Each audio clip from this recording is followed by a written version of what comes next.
요 며칠 상간에 하여간 그 어떤 공무원 시험 준비생이 이 정부 청사를 다 모조리 뚫고 들어가 가지고 아마 대한민국이 박학 뒤집힌 것 같아요. 아니 뭐 도대체 제일 보안이 잘 돼야 될 그곳이 그렇게 비밀번호를 옆에다 다 써놓아 가지고 다 들어오라고까지 써 이렇게 했는지 참 우리가 볼 때 납득이 안 가는 일인데 또 어떤 면에서는 좀 납득이 됩니다. 그것은 뭐냐면 기강 회의, 다시 말해 원래부터 그런 건 아니겠죠. 이게 대통령이 이제 서서히 임기가 끝나가면서 이제 내년에 대선이고 그러니까 이게 소위 말하면 레임덕인지는 잘 모르겠습니다만은 하여간 기강이 회의된 모습인데 뭐 공무원 사회만 그러겠습니까? 모든 면에서 특히 우리도 영적으로 기강이 회의될 때가 뭐 한두 번이 아닙니다. 그래서 성경에 보면은 여러 가지 말씀으로 하나님께서 우리에게 권면하고 계신데 그 중에 가장 대표적인 말씀이 뭐냐? 우리가 이 허리띠를 풀고 느슨하게 지금 있는 상태가 됐다면 마음의 허리를 동일 때가 됐다. 그렇습니다. 군대에서도 보면요, 적절한 주기로 군대의 기강을 잡기 위해서 특별한 일이 없는데도 그렇게 이 기합도 받고 하여간 그런 그 어떤 조치를 취하는 아주 이 지혜로운 그 상관이 있거든요. 미리 예방을 하는 거죠. 그죠? 아직 별일은 안 일어났지만 지금 기강이 서서히 이제 해이해지면서 긴장의 끈이 풀어지면서 안주하게 되고 매너리즘에 빠지게 되고 그런 타이밍에 이제 한번 확 조여서 정신을 차리게 만드는데 하나님의 말씀에도 그런 내용들이 자주 나옵니다. 그 중에 하나가 오늘 마음의 허리를 동이라 그랬는데요. 이 마음이라고 하는 단어는 이제 오해 없으시기를 위해서 이 영어에 두 단어가 있어요.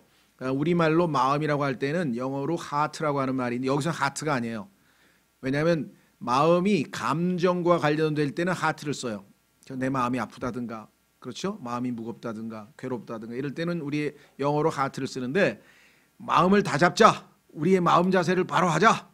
이런 의미였을 때는 mind를 씁니다. 그러니까 여기서 지금 얘기하는 것은 mind, 우리의 mind를, 그죠? 마음의 허리라고 했을 때 이 마음은 mind라고 하는 영어 단어를 지금 우리가 쓰고 있어요. 그래서 우리 성경은 문맥에 따라서 mind를 마음으로 번역했다가 생각으로 번역했다가, 예를 들면 로마서 12장에서는 너희의 생각의 변화를 받아 할 때도 그게 mind거든요.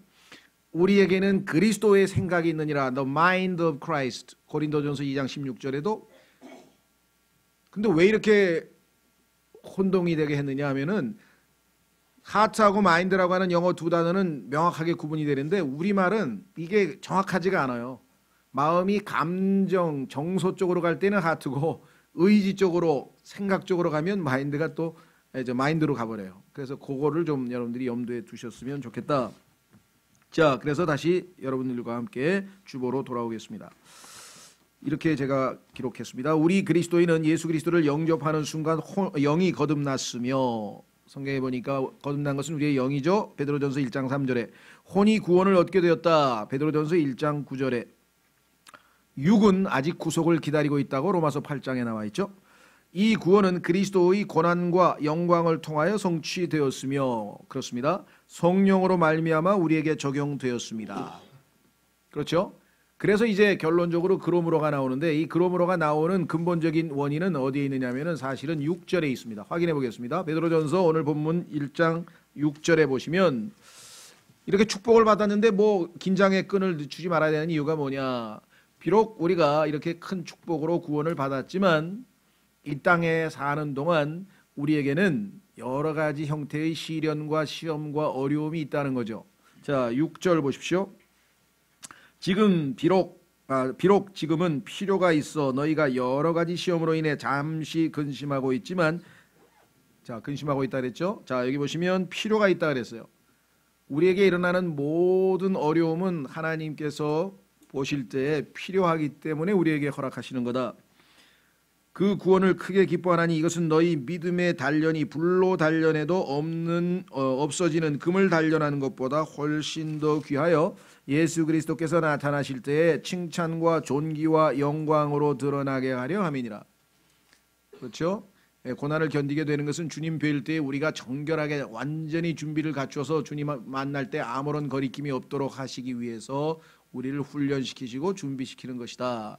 그렇다면 우리가 훈련생이고, 그렇죠? 우리가 군인이고 그런 자라고 한다면 당연히 우리의 마음의 허리는 긴장의 끈은 늦춰서는 안 되겠죠. 그래서 결론이 그러므로라고 하는 말이 13절에 나오는 거죠. 그래서 그러므로 마음의 허리를 동이고 정신을 차리라. 근데 거기에 보면 역시 예수님의 재림과 연관이 되어 있죠. 언제까지?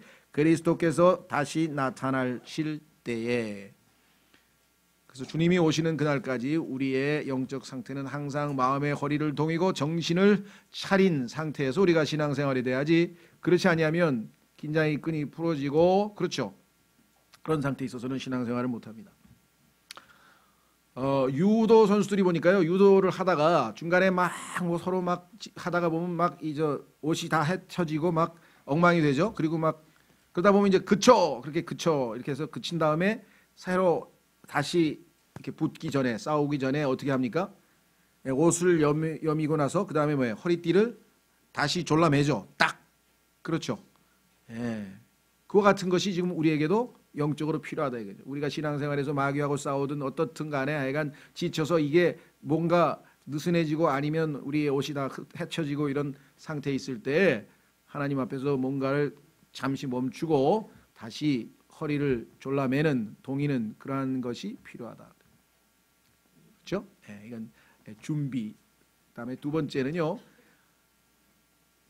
그러니까 성경에서 허리를 동인다고 하는, 마음의 허리를 동인다고 했을 때는 뭔가를 위해서 준비하는 그런 것이죠. 예.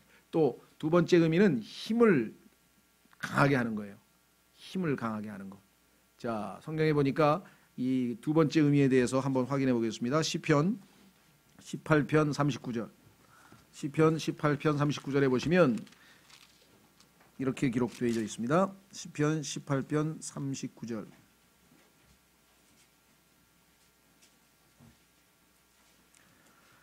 시편 18편 39절. 주께서 전쟁하게 하시려고 능력으로 내게 띠를 두르사 나를 치려고 일어난 자들을 내 밑에 굴복시키셨나이다. 능력으로 내게 띠를 두른다. 우리 이 역도 선수들, 그렇죠? 딱 그 힘을 쓰기 위해서 맨 마지막 하는 게 허리띠 졸라매는 거잖아요. 허리띠 졸라매. 왜? 허리에 힘이 들어가거든요. 전도서 12장에 보면은 허리를 상징적으로 표현할 때 강하게 하는 자들이라 그랬어요. 그런데 나이가 들면 이 강하게 하는 자들, 즉 허리가 구부러진다고 전도서에 기록되죠. 그러기 전에 창조주를 기억하고 열심히 신앙생활해라. 그것이 전도서 12장의 내용이에요. 그 표현 중에 하나가 뭐냐면 이 허리가 굽어진다 이 말이에요. 힘을 주는 것이죠. 예, 그런 의미에서 봤을 때 우리는 마음의 허리를 동이라 할 때 두 가지 의미가 있다 그랬어요. 뭔가를 위해서 준비한다.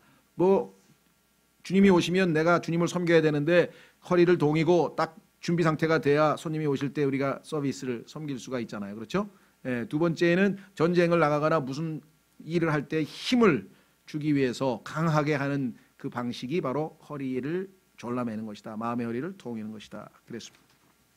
자, 다시 이제 주보로 가셔서 이제 그리스도인은, 그러므로 이제 그리스도인은 마음의 허리를 동이고 정신을 차리고 은혜 가운데 소망을 갖고 살아갑니다.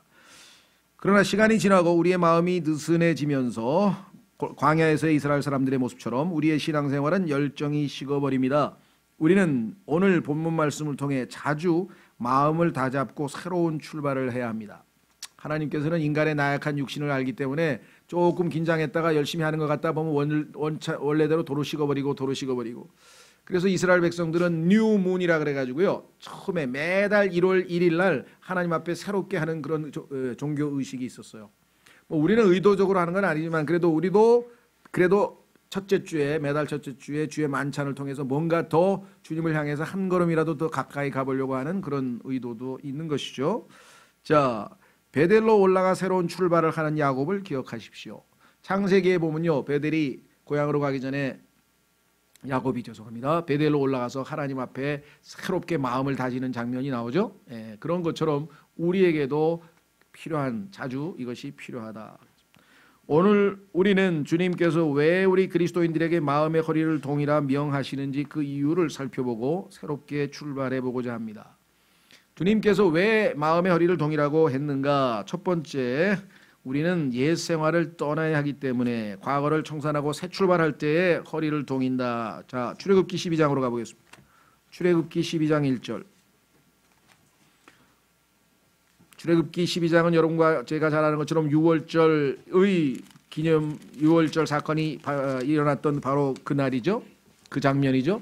그때 이스라엘 백성들이 이제 이집트 즉 노예 생활을 하던 즉 세상을 예표하고 있는 그곳을 드디어 이제 떠나는 날입니다. 그날에 하나님께서 뭐라고 명령하셨는지 한번 살펴보겠습니다. 출애굽기 12장 11절 너희는 그것을 이렇게 먹을지니 주께서 이제 양고기를 먹으라고 했는데 어떻게 먹느냐 곧 허리에 띠를 띠고 밥 먹는 것 치고는 어제 좀 그렇죠? 밥 먹을 때 우리는 긴장을 풀고 느슨하게 그래서 유대인들을 보면은 가슴에 기대어서 이렇게 옆으로 누워서 이렇게 느긋하게 먹어야 되는데 여기서는 지금 왜 이런 상태로 밥을 먹을 수밖에 없는가? 지금 곧 출발해야 되죠. 예, 자, 그래서 곧 허리에 띠를 띠고 발에 신을 신고 손에 지팡이를 잡고 급히 그것을 먹을지니라. 그렇죠? 지금 임무를 완성하기 위해서 이제 떠납니다. 더더군다나 과거에 늘 아주 습관화되어 있던 그 옛 세상적 삶을 완전히 청산하고 노예 상태를 청산하고 새로운 자유를 찾아 새로운 땅으로 그죠? 가나안 땅을 향해서 이제 출발하는 그 장면이죠. 그래서 그것은 주의 유월절이니라 이렇게 성경에서 말씀을 했습니다. 성경에서 우리 그리스도인들을 표현하는 그 단어 중에 표현 중에 여러 가지가 있습니다. 우리가 60여 개 거의 한 70개 정도 공부했었죠. 나는 누구인가 그리스도인은 누구인가 그 정체성에서 그중에 여기 오늘 보니까 떠나는 자예요. 머물러 있는 자가 아니고 떠납니다. 그래서 가다가 텐트 치고 구름기둥 불기둥이 임재했을 때 있다가 다시 또 하나님께서 떠나라고 하면 또 떠나고 그래서 우리는 이것을 나그네라 그랬죠. 그래서 그리스도인은 나그네입니다. 이 땅에 뿌리를 받고 사는 것이 아니라 언제든지 떠날 준비가 되어 있는 자리라는 의미에서 나그네라고 했고 두 번째 의미는 나그네는 나그네인데 목표 없이 아무데나 발길 닳는 대로 그저 왔다 갔다 이런 나그네가 아니죠. 우리는 필그림이란 말이죠. 순례자다 이게. 순례자라고 하는 것은 목표가 뚜렷합니다. 우리가 가야 할 본향이 있습니다. 저 셋째 하늘에 주님 품으로 주님께서 기다리고 계시는 그곳을 향해서 가기 때문에 목표가 뚜렷한 나그네 그것을 우리가 방랑자라고 합니다. 그래서 너희는 나그네요 방랑자라.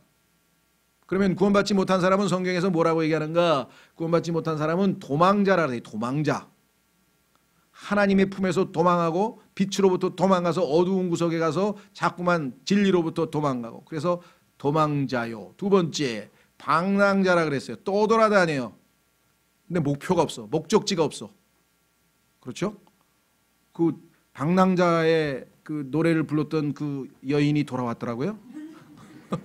나이 70에 야 대단하더라고. 그래 지금 뭐 콘서트를 연다 그러고 뭐 지금 뭐 전국 투어를 한다 그러는데 방랑을 끝내고 예수님 품으로 돌아왔으면 좋겠는데 어째 콘서트 하러 돌아왔다 그러니까 좀 우리는 방랑자가 아닙니다. 우리는 목표가 있어요. 우리는 순례자입니다. 그렇죠? 예수 그리스도께서 이제 드디어 떠나라. 그래서 이제 그 나그네 삶을 시작하는 첫 출발지에서 해야 될 일이 뭐냐? 허리를 동여매는 거죠. 각오를 다지는 거죠. 마음을 확 의지를. 자, 그래서 셋째 하늘을 향해서 출발하는 우리의 모습. 그래서 결국은 마지막 가나안에 도착했을 때 그렇죠? 그 여정이 끝나는 거겠죠. 자, 그래서 우리는 옛 생활을 떠나야 한다라고 얘기를 했고요. 두 번째는 뭐냐? 왜 우리가 허리를 졸라매야 되느냐? 그랬더니 우리에게 주어진 임무가 있어요. 이 임무 수행. 그런데 그 임무가 뭐냐? 진리를 전파하는 것이다 라고 되어 있습니다. 자, 여기 보시면 두 구절 중에서 하나만 찾겠습니다. 예레미야 1장 17절. 제가 다른 구절은 참조하시고요. 예레미야 1장 17절에 보시면 예레미야에게 주어진 책무가 있어요.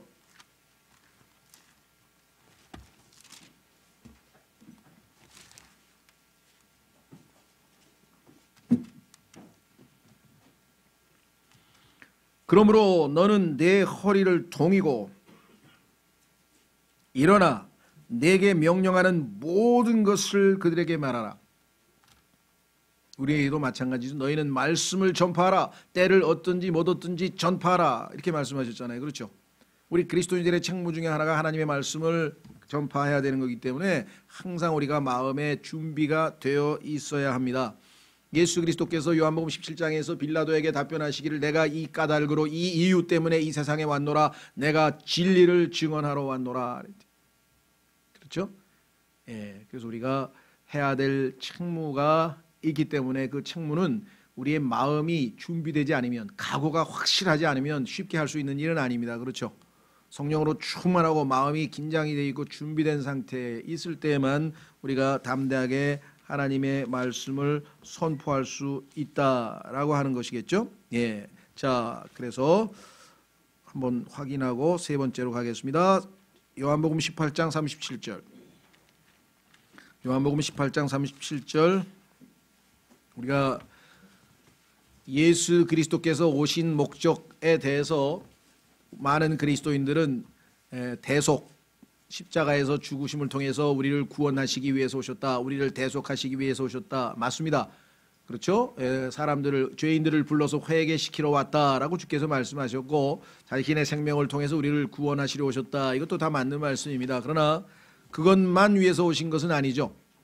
만약에 예수님께서 그것만 위해서 오셨으면 그냥 바로 오시자마자 십자가에서 죽으시면 됐지 33년 반이라고 하는 인생을 살아야 될 이유가 없잖아요. 그렇죠? 그러니까 여러 가지 이유가 있으셨어요. 그 중에 하나가 우리의 구원을 위해서인데 너무나 많은 그리스도인들이 그 한 가지만 알고 있으면 안 되죠.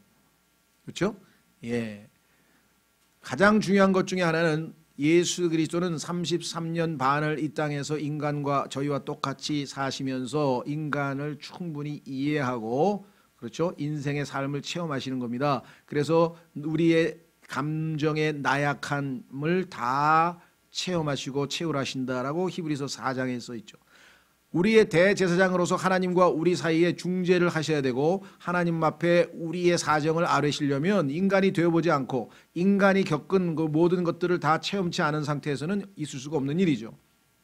그래서 예수님께서는 그 목적으로 또 이 땅에 오셨고, 즉 그 다음에 하나님께서 참 인간을 창조하셨을 때, 아담을 창조하셨을 때 기대했던 삶의 모습, 라이프 스타일, 야, 하나님이 처음에 아담을 지으셨을 때 이런 삶을, 이런 방식으로 살아가기를 원했는데 그것이 바로 누가복음에서 예수 그리스도의 인생에서 우리에게 펼쳐졌다.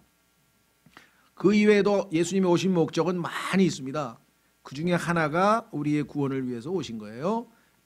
그런데 그것 중에 하나가 더 있는데 그것은 뭐냐? 바로 지금 오신 목적을 예수님 스스로가 얘기했죠. 진리를 증언하러 오셨다. 확인해 보겠습니다. 요한복음 18장 37절. 예수님께서 아마 마음의 허리를 동이고 담대하게 진리를 선포하셨겠죠. 요한복음 18장 37절. 그분께서 그러므로 빌라도가 그분께 이르되 그러면 내가 왕이냐 하니 예수님께서 대답하시되 내가 왕이라고 네가 말하는도다. 내가 이런 목적으로 태어났으며 이런 까닭으로 세상에 왔나니 곧 나는 진리에 대하여 증언하려 하노라. 진리에 속한 자마다 내 음성을 듣느니라 하시매.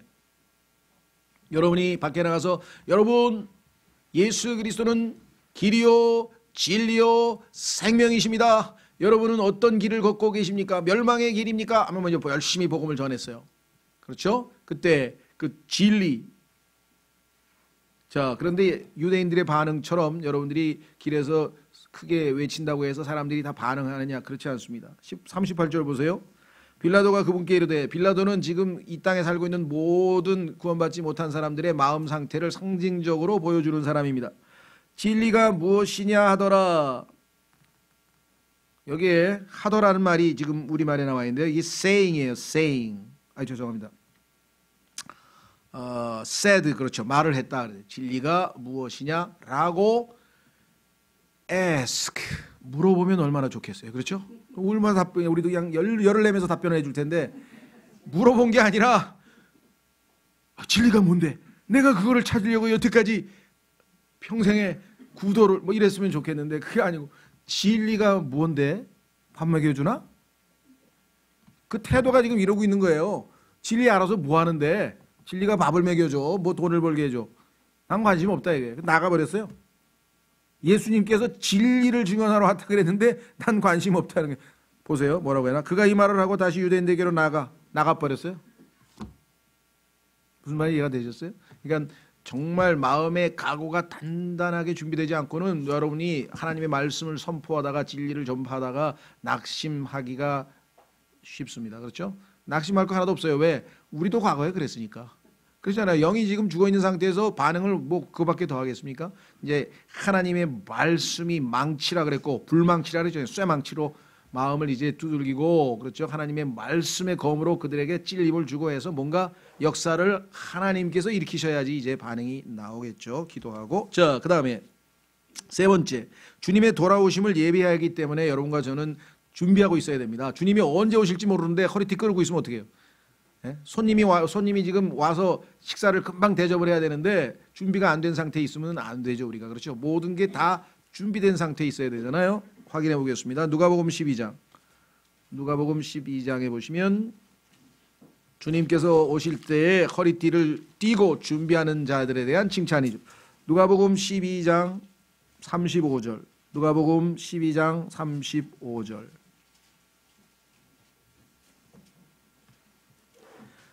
너희 허리에 띠를 띠고 너희 등불을 타오르게 하며 너희 자신은 마치 자기 주인이 결혼식에서 돌아올 때 그를 기다리는 사람들과 같이 되라. 그가 와서 두드리면 그들이 즉시 그에게 열어주리라. 주인이 와서 그 종들이 깨어있는 것을 보면 그 종들은 복이 있도다. 그러니까 허리에 띠를 띠고 등불을 타오르게 하는 게 뭐든 뭡니까? 영적으로 깨어있는 거죠. 물론 교리적으로는 이건 환난 성도에 대한 유대인들에 대한 얘기지만 이 마음 상태를 우리가 배워야 된다는 거죠. 깨어있는 것을 보면 그 종들은 복이 있도다. 진실로 내가 너에게로 내 주인이 허리띠를 띠고 그 종들을 음식 앞에 앉히고 나와 그들을 섬기리. 놀랍죠. 예수님께서 제자들 섬긴 것처럼 이와 같이 준비된 자들을 섬기러 오신다라고 성경에 또 말씀을 했습니다. 자, 그래서 40절, 그러므로 너희도 준비하고 있으라. 우리는 너희가 생각지 않은 시각에 사람의 아들이 오느니라. 여기서 지금 예수 그리스도의 유대인들이 지상에서 재림을 기다리고 있는 그건 아닙니다. 교리적으로. 그러나 주님은 우리를 데리러 오셔서, 그죠? 공중에서 우리가 주님을 만나고 또 셋째 하늘에 가서 그분과 혼인식을 하고 이런 모든 것들이 우리의 마음이 준비된 상태에서 예비되어야 된다고 했습니다. 그래서 베드로전서 1장 13절에서도 분명하게 말씀하기를 너희가 깨어 정신 차려야 될 일은 뭐냐? 주님께서 다시 오시기 때문이다 그랬습니다. 준비된 상태에서, 마음이 준비된 상태에서 주님을 맞이해야 된다라고 성경에 얘기를 했습니다. 예기치 않은 순간에 우리가 주님 맞이하게 되면 우리의 마음이 흐트러져 있으면 안 되겠죠.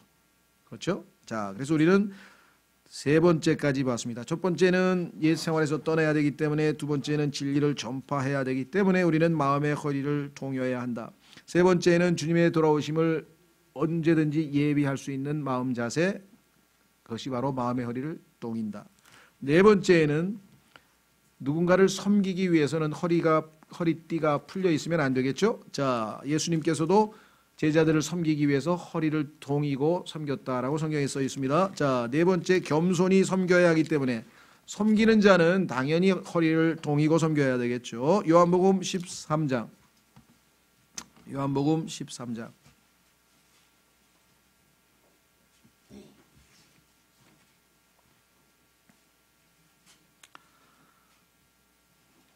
4절.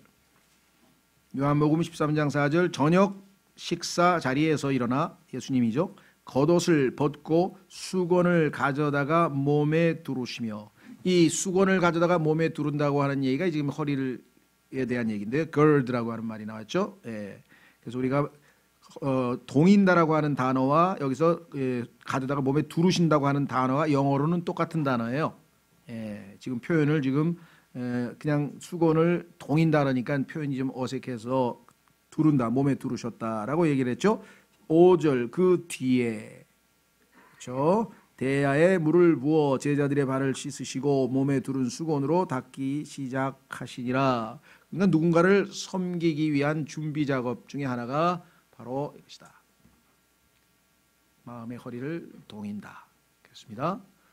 자, 그래서 우리는 예수 그리스도께서 우리의 본이시고 우리의 삶에서 어릴 때에는 섬김을 받는 것이겠죠. 그러나 점점 서로 섬기게 되죠. 그래서 이제 성장하게 되면 섬김을 받는 삶에서 이제 섬기는 삶으로 가야 한다. 그랬습니다. 자, 누가복음 17장 8절. 누가복음 17장 8절. 여러분들이 영적으로 준비되지 않은 상태에서는 그 누군가의 요청에 섬길 수 있는 그 상황이 되질 못합니다. 늘 준비된 상황이 있어야 돼요. 그래서 어떤 분들은 말씀의 사역자들 언제든지 섬겨야 할 그런 준비된 사람들의 모습을 이 뭐라 그러나요? 불 끄는 사람, 요한은 소방 뭐라 그러나요? 소방관, 네. 소방관에다가 비유를 했는데 소방관이 보면은 평소 때는 뭐예요? 야, 이 사람들 뭐 하는 거야? 그냥 앉아서 그냥 시간 보내고 있는 것 같죠? 여러분 어떠세요? 평소 때는 뭐 어때요? 그냥 있는 것 같아요. 근데 그냥 있는 게 아니에요. 항상 대기 상태에 있는 거예요. 그래서 전화 왔다 그러면 뭐야? 출동하면 그냥 순식간에 촥촥촥 해가 출동하잖아요. 그렇죠? 예. 그래서 이 말씀의 사역자의 그 상황이 소방관과 같다라고 하는 누가 유명한 설교를 했는데 연락만 오면 즉시로 뭐 새벽이든 뭐 언제든지 그러려면 뭐예요? 항상 준비 상태가 돼 있어요. 준비 상태가. 저기에 헬멧이 있고 저기에 뭐가 있고 딱 연락만 딱 오면 아무것도 안 하는 것 같더라도 순간적으로 나가서 책무에 돌입할 수 있다. 그랬습니다. 자, 누가복음 17장 8절. 누가복음 17장 8절. 항상 섬긴다고 하는 말 앞에는 띠를 띈다는 표현이 나오죠. 자, 17장 8절. 도리어 그에게 이르기를 내가 저녁을 먹도록 준비하고 또 띠를 띠고 내가 먹고 마실 때까지 나를 섬기며 너는 그 뒤에 먹고 마시라 하지 아니하겠느냐. 자, 여기에 보면은 띠를 띠고 섬기며 이 표현이 또 나왔습니다. 띠를 띠고 섬긴다. 오늘날 우리 현대인들의 복장에서는요, 뭐 허리띠가 좀 형식적인 경우도 있죠. 왜? 뭐 단추로 다 잠궈서 이미 딱 조여 있는 상태에서 뭐 허리띠가 필요한 경우도 있지만 꼭 필요한 건 아니어서 허리띠 안 치고 다니는 사람도 많은 것 같아요. 근데 이 문화권에서는 허리띠라는 건 뭐냐면 아시다시피 여러분들 이 펑퍼짐한 옷이잖아요. 그 옷 가지고는 뭐 뛰든지 뭘 일을 할 수가 없어요. 이거를 완전히 이렇게 딱 해서 허리를 졸라매야 뭔가 행동을 할 수가 있죠.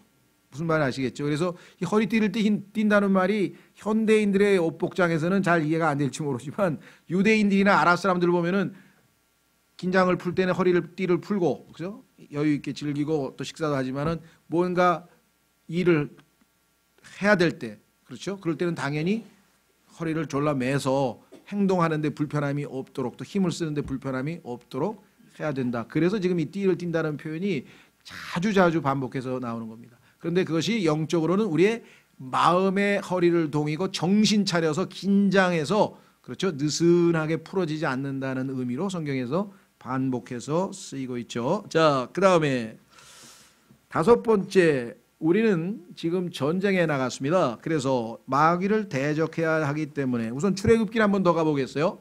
출애굽기에 가면은 세상을 떠날 때 우리가 분명하게 허리띠를 졸라맸다고 했는데 사실은 단순히 여행 가는 게 아니라 전쟁하러 가는 거였어요. 전쟁. 어떻게 할 수 있는가? 성경에 그렇게 써 있어요. 군대라고, 군대.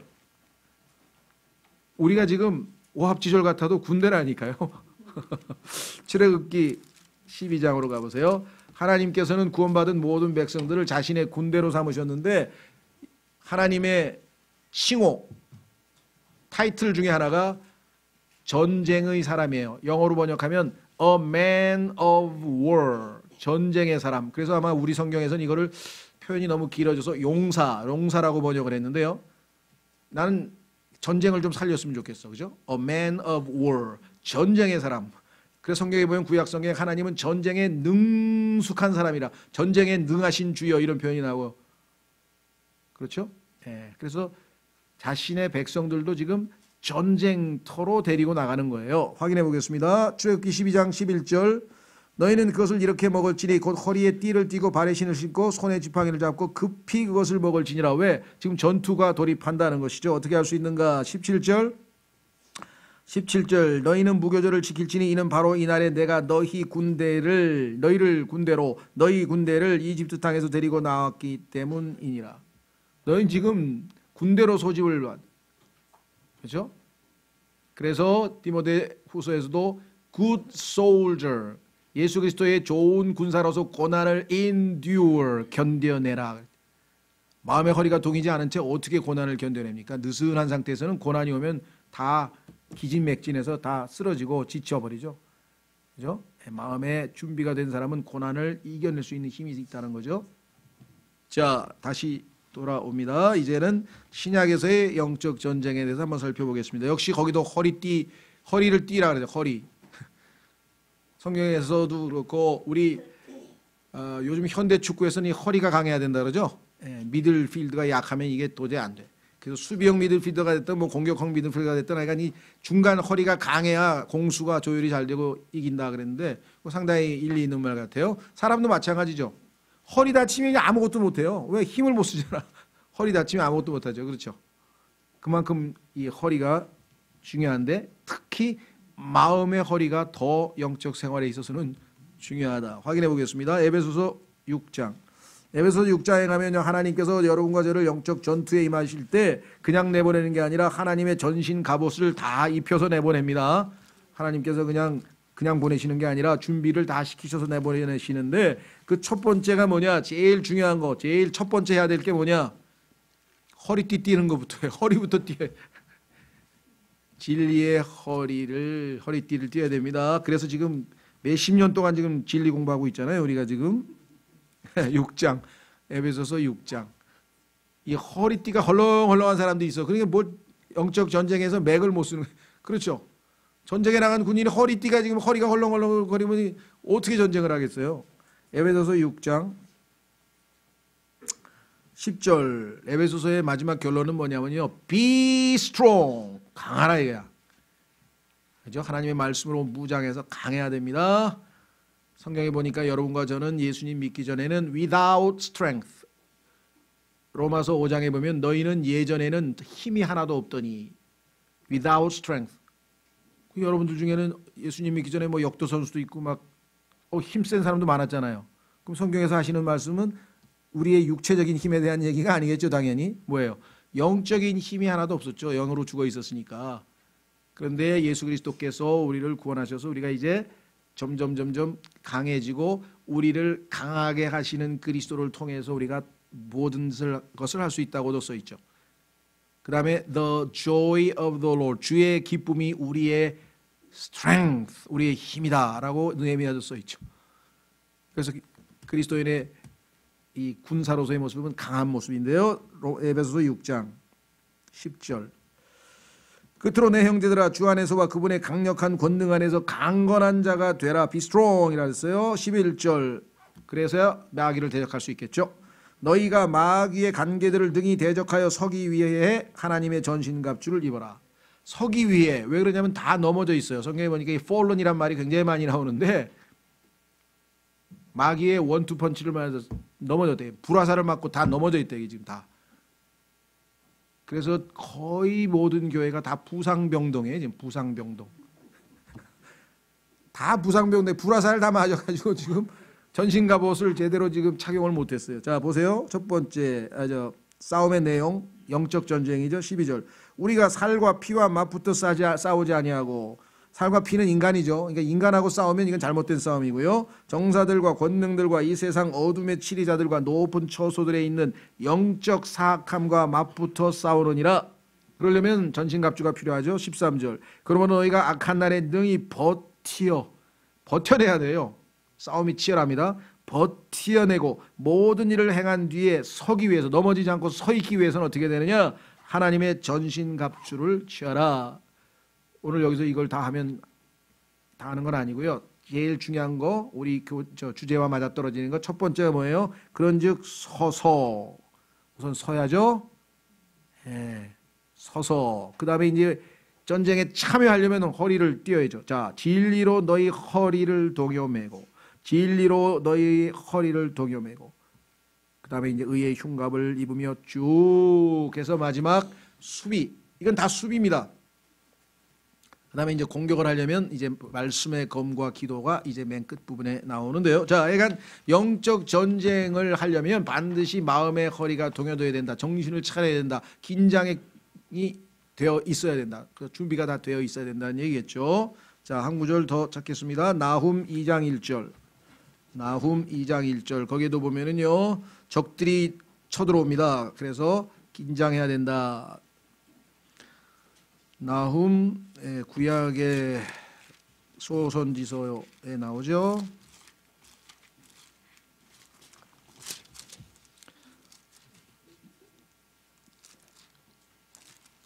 구약 자 소선지서 나훔이라고 하는 책의 2장 1절에 보시면 산산조각 부수는 자가 내 얼굴 앞에 올라왔으니 요새를 지키고 길을 감시하며 내 허리를 강하게 하고 내 힘을 심히 강하게 할지어다.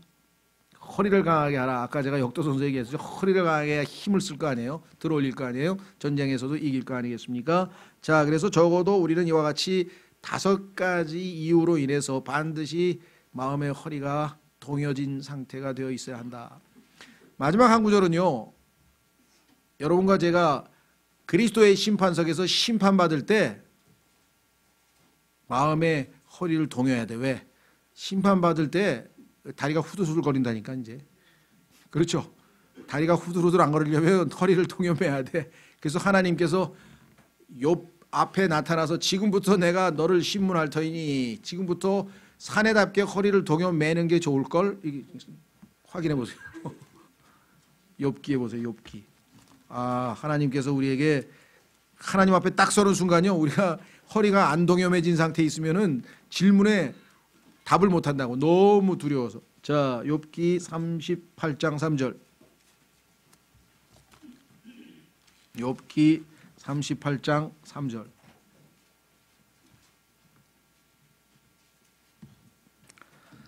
(1절부터) 보시면요. 그때 주께서 회오리 바람 속에서 욥에게 응답하여 이르시되 지식이 없는 말들로 이치를 어둡게 하는 이자가 누구냐? 이제 남자답게 허리를 동이고 내가 네게 물을 터이니 너는 내게 대답할지니라. 우리도 그리스도의 심판석에 가면요. 하나님께서 우리에게 질문하실 내용이 많이 있어요. 그죠? 예. 특히 제가 기억나시는지 모르겠어요. 욥기 한번 왼쪽으로 몇 장 넘겨보세요. 26장에 가면은 하나님께서 예상 질문까지 다 써놓으셨다 그랬죠? 너무나 친절하신 것 같아요. 예상 질문도 다 써놨어. 하나님께서 질문하실 내용이 뭐 이것뿐은 아니지만 그래도 일종의 샘플로 2절, 26장 2절 권세 없는 자를 내가 어떻게 도왔느냐. Without power. 우리 주변에 보면은 영적이든 육체적이든 하여간 힘없는 사람들 도와줘야 될 사람이 너무 많습니다. 그 사람들 어떻게 도왔냐고 지금 질문하고 계시네요. 사랑으로 도왔냐 아니면 어떻게 도왔냐. how가 중요합니다. 어떻게 도왔냐.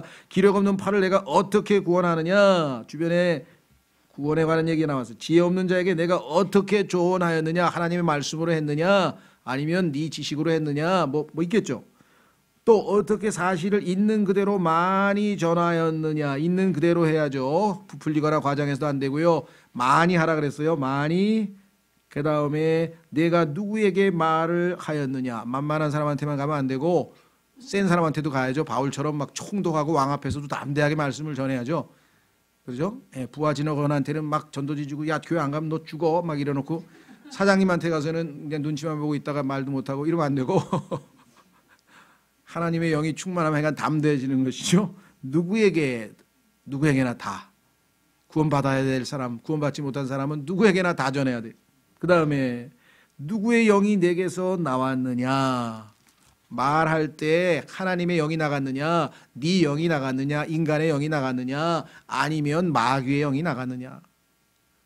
우리는 인간이기 때문에 짐승의 영은 안 나가겠죠. 적어도. 그렇죠? 예. 이 세상에 영은 4종류밖에 없어요. 하나님의 거룩하신 영, 마귀의 더러운 영, 인간의 영, 짐승의 영인데 짐승의 영은 우리 안에 안 들어있어요. 우리는 짐승이 아니니까.